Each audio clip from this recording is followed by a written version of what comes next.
Indonesia kebangsaanku, bangsa dan tanah air.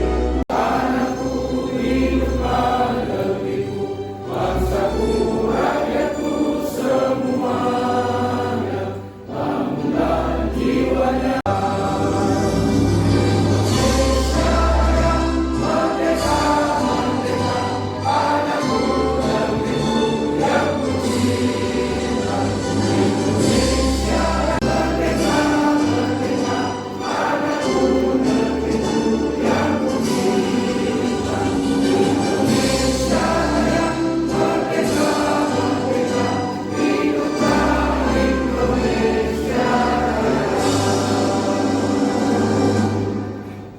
Kenapa tidak mengedepankan visi misi dan hanya membicarakan tentang rekam jejak?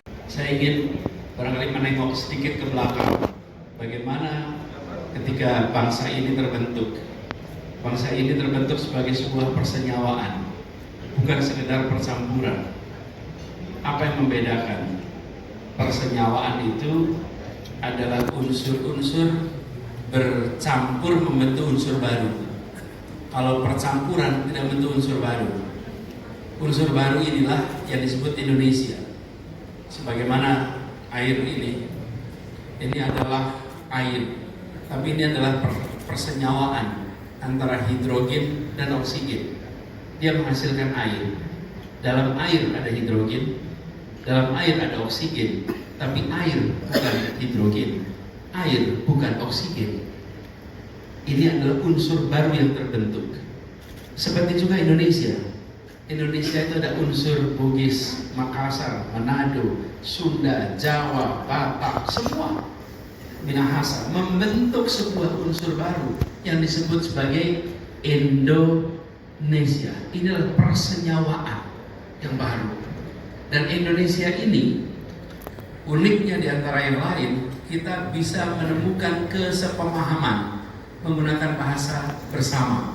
Tanpa ada bahasa bersama, di ruangan ini kita paling penerjemah, Bapak Ibu.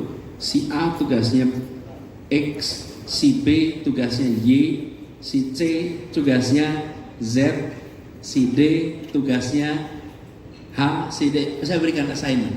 Masing-masing saya diskusikan. Anda tugasnya 1, 2, 3. Karena saya cuma mimpin 5 orang. Oke? Ketika saya mimpin 150 orang, maka saya buat SOP. Saya susun SOP-nya untuk 150 orang ini, supaya semua bisa bekerja. Saya rasa siapapun yang pernah menjadi manajer, memimpin pasti tahu. Bikin SOP-nya supaya bisa berfungsi. Tapi kalau saya memimpin 180.000 orang, saya tidak bisa pakai tugas untuk tiap orang, saya tidak bisa kasih SOP untuk tiap orang. Berikan pada semua nilai. Kenapa? Karena dalam struktur itu ada pemimpin-pemimpin. Dari 180.000 orang yang saya pimpin, itu di antara 180.000 orang itu ada pemimpin-pemimpin. Yang paling atas berikannya apa? Value, nilai, arah. Itulah sebabnya kenapa kalau bicara memimpin, maka kita yang punya pengalaman mimpin kecil, mimpin sedang, mimpin besar, tahu persis. Kalau sudah memimpin besar, jangan melakukan micromanagement, nggak akan jalan. Nggak akan jalan. Kalau melakukan mimpin kayak besar, pakainya micro questions. Bukan micromanagement, tapi micro questions. Nah, saya ilustrasikan. Apa yang terjadi kami ketika memimpin di Jakarta? Saya mengenal satu kalimat, Pak, untuk semua urusan. Apakah di dinas yang Bapak Ibu, value yang kita miliki tidak diturunkan menjadi micro questions? Top leaders tidak mungkin melakukan micromanagement.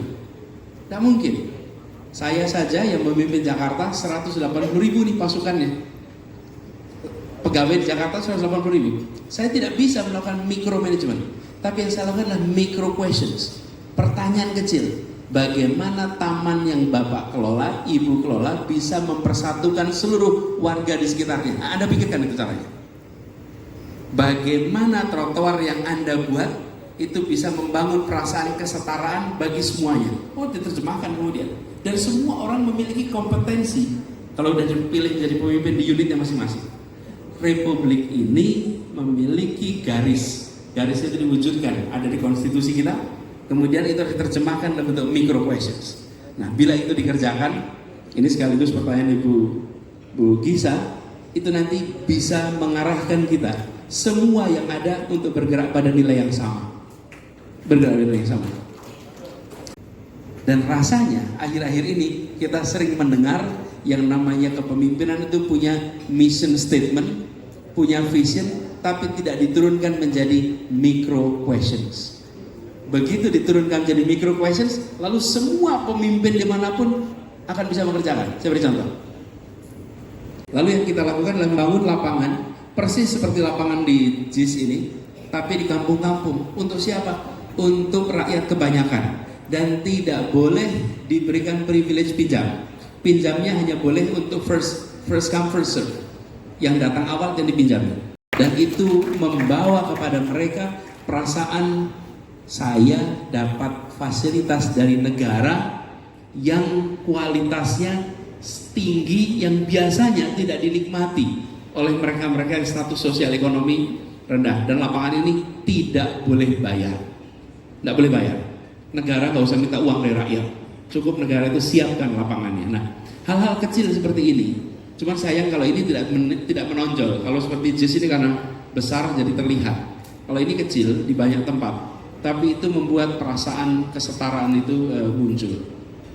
Lalu Pak Ahmad Hussein soal iklim usaha, dan sampai dengan hari ini kalau kita lihat transaksi besar, tanda tangannya tidak di Jakarta, tanda tangan di Singapura. Kalau orang masih tanda tangan di Singapura, artinya dia tidak percaya dengan sistem hukum kita. Nah, itu PR besar buat Indonesia. Dunia internasional begitu sampai investasi yang besar, maka tanda tangannya menggunakan jurisdiksi. Prof. Tajudin masih tahu jurisdiksinya, jurisdiksi Singapura, Hong Kong, Jepang, tapi tidak menggunakan jurisdiksi kita. Jadi satu, pastian hukum. Yang kedua, yang mendasar sekali adalah keleluasaan di dalam mengurus segala macam urusan dengan pemerintah yang harus disederhanakan. Katakan, sampai lebaran King Kong tidak akan bisa capres kalau tidak berkoalisi. Karena King Kong tidak akan pernah lebaran. Terkesan seperti belum selesai karena Nasdem mengambil keputusan lebih awal daripada biasanya. Jadi kalau Nasdem tidak mengambil keputusan di awal Oktober, barangkali sekarang tidak ada perasaan seperti kok belum selesai. Karena memang pendaftaran masih bulan Oktober. Jadi sebagai sebuah proses itu memang masih 12 bulan ke depan. Gagasan perubahan. Nah, proses internal harus dilewati. Menurut saya kita hormati proses itu. Jadi Pak, tadi kalau obrolan di mana-mana, ngobrol di mana-mana, memang karena ada keputusan Nasdem bulan Oktober, jadi kesannya seperti kok nggak selesai-selesai ini. Tapi sebenarnya kalau tidak ada keputusan itu, memang masih Oktober tahun depan daftarnya. Gitu. Jadi sesungguhnya masih ada waktu yang cukup panjang. Kemudian bicara mengenai tadi Anda bicara soal penguasaan sumber daya alam. Ibu, ini DCS lagi mulai disusun. Ini Bapak sekalian begini, saya ingin garis bawahi, ada baiknya memperbanyak orang-orang dengan integritas, dengan kompetensi untuk masuk ke dalam wilayah politik. Jangan sampai, saya sering katakan, saya ulang di sini, jangan sampai kita ini terbalik mindsetnya. Kalau orang tak bermasalah masuk politik, dipermasalahkan. Kalau ada orang bermasalah masuk politik, tidak dipermasalahkan. Jangan sampai kebalik begitu. Jadi, Bu Sandra lebih baik turun tangan daripada urun angan. Kan kalau menyampaikan lisan namanya urun angan, tambahin T aja di depannya. Jadi turun tangan, turun tangan. Jadi mudah-mudahan dengan begitu DPR kita lebih baik. Kemudian terbukti persepsi yang diciptakan tanpa kenyataan rapuh, persepsi yang ditopang kenyataan solid. Kami ingin bangun persepsi berdasarkan kenyataan. Itu yang kita lakukan. Jadi Bapak boleh nanti sampaikan Kalau itu dijawab lebih jauh, apa contohnya? Dan biasanya begitu sampai contohnya kesulitan memberikan contoh. Malah kemudian Bapak bisa memberikan contoh Pak Markus. Pak Pendeta Markus bisa berkorespondensi dengan teman-teman para pendeta di Jakarta. Dan saya sering sampaikan, saya tidak minta untuk disukai. Saya tidak minta untuk dipilih. Saya hanya minta kepada semua, jangan menggunakan hoax untuk menilai. Gunakan kenyataan untuk menilai. Itu kira-kira yang diminta. Jadi saya berharap pada fase ini jangan lebih jauh, cukup dengan mengajak, mari kita lihat kenyataan, mari lihat kita buktinya. Dan saya cenderung untuk begini Pak, kami mengikhtiarkan bukan menjadi pemimpin yang toleran saja, tapi pemimpin yang berkeadilan. Karena kalau adil, insya Allah toleran. Tapi kalau hanya toleran, belum tentu adil. Kita ingin adil. Dari adil kita langsung otomatis toleran. Saya beri ilustrasi saja. Di Jakarta kita pernah mengalami Pak, malam lebaran tidak boleh takbiran. Dan kita juga pernah mengalami ketika menjelang Natal tidak boleh ada Christmas Carol. Tidak ada pohon Natal. Kita bilang Jakarta ini milik semua. Menjelang Idul Fitri, biarkan yang Muslim melakukan takbiran, diberikan kesempatan.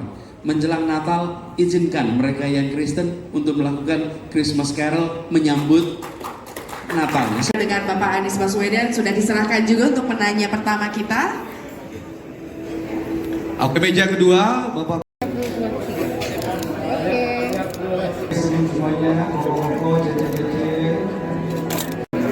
Iya, oke. Ini profesor kita, ISWI, Ikatan Cendekiawan Muslim.